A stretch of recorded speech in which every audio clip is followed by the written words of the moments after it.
Today is November 11th. Today's quote is entitled, "You need humility to preach." Humility is necessary to preach. If we are motivated in preaching to control and enjoy, it ruins everything.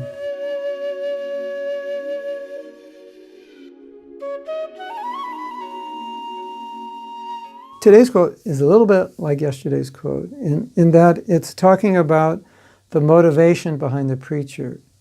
Yesterday we were talking about compassion as a motivation. Today we're talking about humility as a motivation. And what this means is that if I want to control, or I want to enjoy, or I want to get anything from the people I'm preaching to, then it contaminates everything.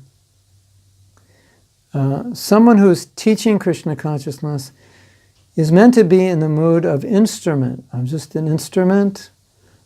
The people I'm speaking to, I am not better than them. Somehow or other, Krishna has put me in this position as a teacher, but I don't feel superior. I'm not demanding, controlling, angry. And then sometimes you can see teachers, they take that role. They're very demanding, they're very angry, and so on. So we are not like that. We don't feel that way. That's not our mood. But we feel as servants, where I am a servant of the people that I'm teaching. And I don't teach from a platform that I'm perfect, but I teach from a platform of vulnerability, that I'm willing to show people that I'm human, that I have frailties, that I make mistakes, that I have my own challenges, but this is how I've overcome them in Krishna consciousness. This is what I've done, this is what I've realized.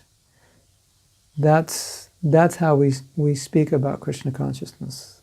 We're not afraid to show our faults, even though we're teachers.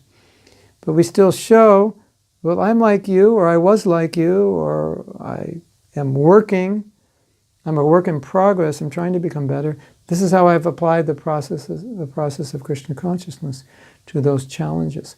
So that's where humility comes in. Now, Srila Bhaktisiddhanta Saraswati Thakur said that the spiritual master, he should see all his students to be his superiors in the sense that he is keeping his consciousness or his mood that I'm serving them. So I am the guru, but I'm actually serving you. I'm not controlling you. I'm not enjoying you. I'm not better than you.